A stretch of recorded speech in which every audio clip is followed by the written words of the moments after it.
आज DD morning show में हम फोकस कर रहे हैं G20 और क्लाइमेट एक्शन पर। इस विषय पर बातचीत के लिए यहाँ डीडी मॉर्निंग शो में हमारे साथ दो मेहमान मौजूद हैं। स्वागत कीजिए डॉक्टर प्रतीक शर्मा का। नमस्कार। Vice chancellor TERI school of advance studies से। नमस्कार अमित जी, बहुत बहुत आभार, धन्यवाद। Thank you. और स्वागत करते हैं डॉक्टर संजीव सिंगल का। आपका भी स्वागत है हमारे कार्यक्रम में। आप है vice chairman sustainability board ICAI।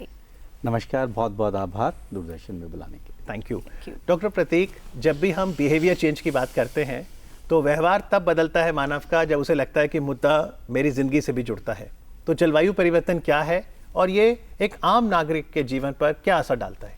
कोई भी हम एक्टिविटी करते हैं, मैं अपने घर से स्टूडियो आया, मैंने बिजली यहाँ बनाई, उससे एमिशंस निकलते हैं एटमॉस्फेयर में जो कि कुछ गैसेस को रिलीज़ करते हैं और वो गैसेस जो है ग्लोबल टेम्परेचर जो है उसको बढ़ाती हैं।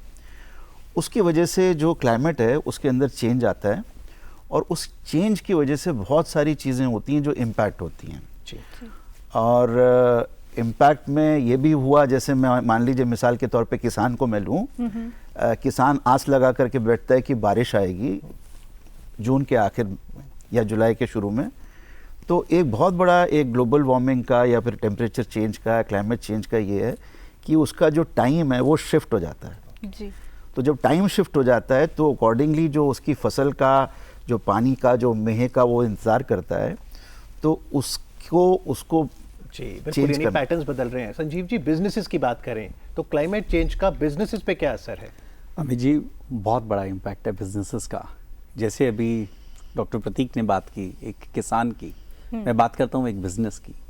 अगर सपोज पानी की शॉर्टेज हो गई, पानी तो बहुत है लेकिन सारी जगह पानी ही पानी है, वो यूज़ नहीं कर सकते, तो जो बिजनेसेस पानी पे चलते हैं या कोई एक ऐसा रॉ मटेरियल है जो जहाँ प्रोड्यूस होता है और वहाँ सूखा पड़ा, बाढ़ आई और सारे के सारे संसाधन वहाँ पे ख़त्म हो गए, तो वो बिज़नेस कैसे चलेगा? तो बिज़नेस को एक फिज़िकल रिस्क है और दूसरा उसको एक ये भी रिस्क है कि उसके कारण कोई डैमेजेस अगर हुई, फॉर एग्जांपल अगर आप भोपाल गैस ट्रेजेडी की बात करें तो यूनियन कार्बाइड की जो गैस लीक हुई उसका क्या इम्पैक्ट लोगों पे रहा, तो बहुत बड़ी पेनल्टीज़ देनी पड़ती हैं। तो बिजनेसेस के ऊपर क्लाइमेट चेंज का बहुत बड़ा रिस्क है। जी डॉक्टर प्रतीक, अगर आम इंसान की बात करें तो सस्टेनेबिलिटी और ये क्लाइमेट चेंज ये सब उनकी समझ के एक तरीके से परे है। कैसे वो अपना सहयोग दे सकते हैं इन सब चीज़ों में, कैसे समझाया जाए? देखिए, समझाने का तो ये जैसे मैंने आपको पहले आपके सवाल के उत्तर में मैंने प्रयास किया बताने का। अब आप मान लीजिए हम कार ही की बात करें, मैं अपने कॉलेज के दिनों की मैं याद करता हूँ, हम यू स्पेशल में जाया करते थे।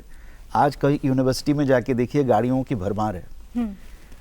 आप थोड़ा जो ये इसलिए इसका जो भी आप कार यूज़ करते हैं मिसाल के तौर पे उसमें एमिशंस निकलते हैं, तो आपको पब्लिक ट्रांसपोर्ट या फिर non motorised mode of transport, use of cycle, और जहाँ पे हो सके आप कम से कम उसका यूज़ करें, जिससे कि जो एमिशंस निकलते हैं अल्टीमेटली आप ही को इम्पैक्ट कर रहे हैं। तो ये जो एमिशंस हैं, जैसे आपने ट्रांसपोर्ट का उदाहरण दिया, अगर हम ग्लोबल कार्बन मार्केट देखें, कौन से क्षेत्र हैं जहाँ पर कार्बन एमिशन ज़्यादा होते हैं?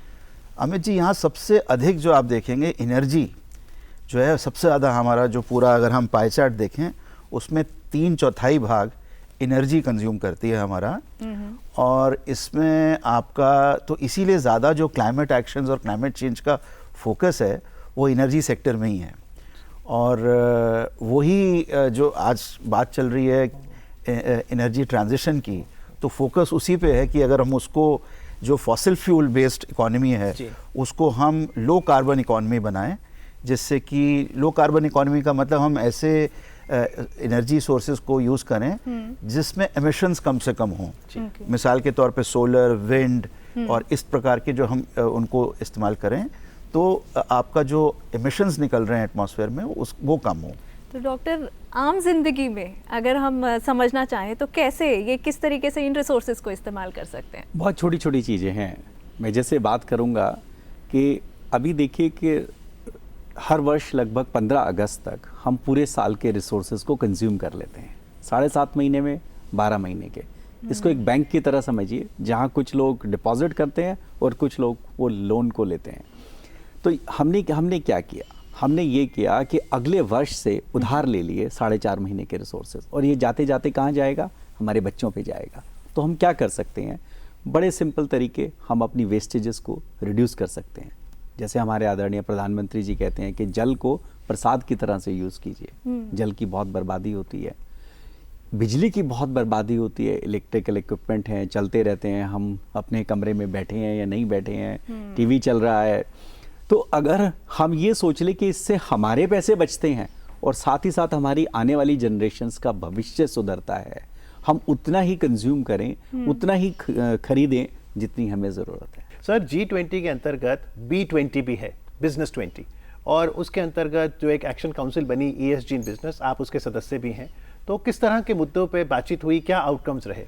अमित, बहुत ही अच्छी पूरे साल ये बातचीत चली और इसमें 4 मेन मुद्दे फाइनलाइज जो हुए। एक तो जो हमारा ESG जिसको हम बोलते हैं, जिसमें 3 अल्फ़ाबेट हैं, E for environment, S for social और G फॉर गवर्नेंस।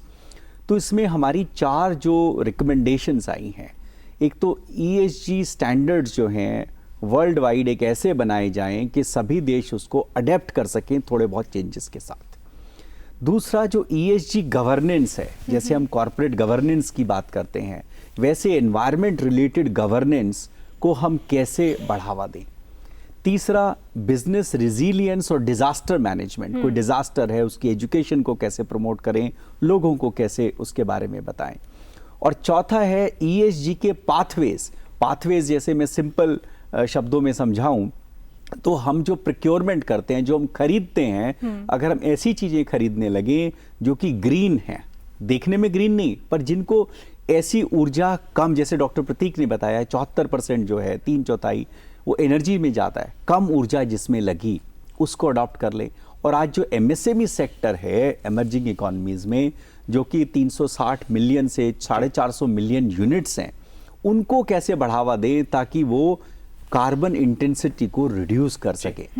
तो ये 4 मुद्दों पे बात हुई। जब हम ज़ीरो एमिशन की बात करते हैं तो क्या चैलेंजेस लगते हैं इंडियन सिनेरियो में कि वो हमें फेस करने पड़ सकते हैं, क्योंकि जो टारगेट है उसको भी अचीव करना है? अगर हम प्री इंडस्ट्रियल टाइम को देखें 1850 से 1900 को, तो जो टेम्परेचर था उस समय, उससे अगर हम देखें 1.1 डिग्री टेम्परेचर राइज हुआ है, जिसका सीधा मतलब ये निकलता है कि जो भी एंथ्रोपोजेनिक एक्टिविटी है, जो हम बिजली का प्रोडक्शन, इंडस्ट्रियलाइजेशन, उससे हमारा टेम्परेचर राइज हो रहा है, पहली चीज़।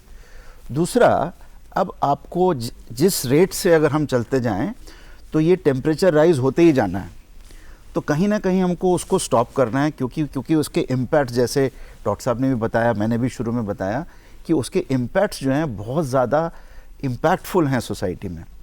तो अगर हम उसी गति से चलते जा रहे हैं तो ऑब्वियसली बहुत डैमेजिंग, डिजास्टर्स सिचुएशंस हमारे सामने आ जाएंगी।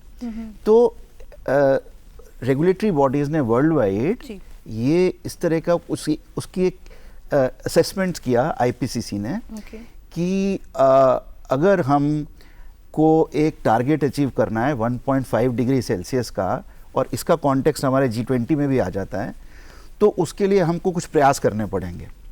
और उन प्रयासों में अगर हम चलते जाएं उसी जिसका हम मैं आगे बोलना चाहूँगा कार्बन बजट की जो बात हो जाती है, जिसमें कि अगर हम उस लेवल को अचीव करना है तो हमने बैक कैलकुलेशन करके बताया, अभी तक जितना हमारा, मान लीजिए मैं उसको एग्जांपल देके, हमारे पास 100 रुपये हैं, उस 100 रुपये में से हमने 80 रुपये ऑलरेडी खर्च दिए हैं, और जिस गति से अगर हम उनको टारगेट्स को अचीव करना है 1.5 डिग्री राइज के लिए, तो हमारे पास केवल 10 से 17 बरस ही बचे हैं। सर, एक कार्बन मार्केट की बात होती है, कार्बन मार्केट क्या है? कार्बन मार्केट है, अगर किसी ने अपने बिजनेस के लिए या अपनी रोजमर्रा की ज़रूरतों के लिए कार्बन एमिशन किया, एक बिजनेस ने गाड़ी खरीदी, बिजली यूज़ की, तो उसने कार्बन एमिशन किया, तो एक कोई ऐसा दूसरा एक ऑर्गेनाइजेशन है जिसने कार्बन क्रेडिट्स को जनरेट किया। फॉर एग्जांपल उसने पेड़ पौधे लगाए, या एक कुछ बहुत सारी ऐसी कंपनियां हैं, रीसस्टेनेबिलिटी है, जो कि म्यूनिसिपल वेस्ट को प्रोसेस करता है, केमिकल वेस्ट को प्रोसेस करके ऊर्जा बनाता है। तो एक नेगेटिव में है, एक पॉजिटिव में है। कार्बन मार्केट एक स्टॉक एक्सचेंज की तरह है जो दोनों को मिलाता है, जिसको जरूरत है खरीद ले, जिसके पास ज्यादा है वो बेच ले। तो और सॉल्यूशंस क्या हो सकते हैं डॉक्टर प्रतीक क्लाइमेट एक्शन से जुड़े? क्लाइमेट एक्शन से सबसे इम्पोर्टेंट तो एनर्जी ट्रांजिशन का ही है, जैसे मैंने आपको बताया।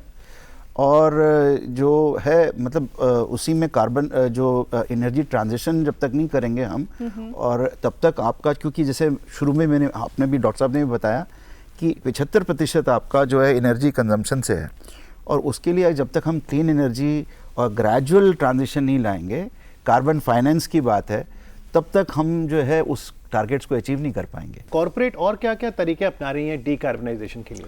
बहुत सारे हैं अमित जी। जैसे एक तो है कि किस तरह से एनर्जी जनरेट की जाए, सोलर एनर्जी है और विंड एनर्जी है। दूसरा है उनके ऑफिसेज में, उनकी फैक्ट्रीज में किस तरह से कार्बन इंटेंसिटी को रिड्यूस किया जाए, पानी की वेस्टेज रोकी जाए, या वॉशरूम्स हैं उसमें वाटरलेस यूरिनल जिस तरह से यूज़ होते हैं। और साथ ही साथ पेड़ पौधे किस तरह से लगाए जाएं, क्योंकि एक पौधा करीब 1 साल में 20 किलो कार्बन को सैचुरेट करता है, और उसमें एक मियाकी फॉरेस्ट का भी कॉन्सेप्ट है जिसमें मल्टीपल लेवल ऑफ जो हैं पेड़ पौधे लगते हैं। तो आज ऐसे नए नए तरीके, और एक सबसे अच्छा अभी सस्टेनेबल एविएशन फ्यूल की बात, जैसे डॉक्टर साहब ने स्टील इंडस्ट्री बताया, 3 हार्ड टू बीट सेक्टर माने जाते हैं, एविएशन, सीमेंट और स्टील। अभी वर्ल्ड इकोनॉमिक फोरम वाले इंडिया में आए थे, तो सस्टेनेबल एविएशन फ्यूल के जब बारे में बात हुई, तो इंडियन हाउस होल्ड से 2 चीज़ें ले लीजिए, जो हमारा कुकिंग ऑयल होता है, जो यूज़ हो गया, जो बच गया, और जो हमारे किसान जो पराली को जलाते हैं। अगर इन दोनों को यूज़ कर लिया जाए तो इससे हम एविएशन इंडस्ट्री के लिए ईंधन बना सकते हैं और कई $बिलियन का फायदा होगा। आखिरी सवाल, क्या युवा जुड़ रहे हैं सस्टेनेबिलिटी से, क्लाइमेट एक्शन से? अब चूंकि मैं जिस इंस्टीट्यूशन से मैं आ रहा हूँ, हमारे पास बच्चे आते हैं विद द नॉलेज कि हमको यही पढ़ना है, क्योंकि वो समाज में देखते हैं कि फॉर्मल एजुकेशन पा करके हम वो चेंज ला सकें, और इस मोटिवेशन से ही वो आते हैं हमारे पास। कि जो बातें क्लाइमेट चेंज, पहले तो लोग मानते भी नहीं थे कि क्लाइमेट चेंज हो भी रहा है कि नहीं हो रहा है, तो अब आप मिसाल के तौर पे ये बातें अब समिट लेवल पे हो रही हैं, तो clearly it indicates that how much importance even the leaders, global leaders are giving to this important problem. Professionals का भी रोल आप काफ़ी देख रहे हैं भविष्य में? बहुत बड़ा रोल है। अगर मैं institute of chartered accountant of India की बात करूं, हमने 2000 से ज़्यादा चार्टर्ड अकाउंटेंट्स को ट्रेन किया है। आज जो ESG की प्रोफेशनल मार्केट है वो $16 बिलियन की बोली जाती है। तो और बहुत सारे अब प्रोफेशनल जो हैं ESG में आ रहे हैं। भारत एक ऐसा पहला कंट्री है जिसने रीजनेबल एश्योरेंस के लेवल को, ऑडिट को मैंडेटरी किया। जी, चलिए उम्मीद करते हैं, हम सबका एक ही पता है, प्लैनेट अर्थ, हम उसकी सेहत का संरक्षण करेंगे और उससे हमारी सेहत भी ठीक रहेगी। कार्यक्रम में आके जानकारी देने के लिए संजीव जी आपका, प्रतीक जी आपका बहुत बहुत आभार। बहुत बहुत धन्यवाद।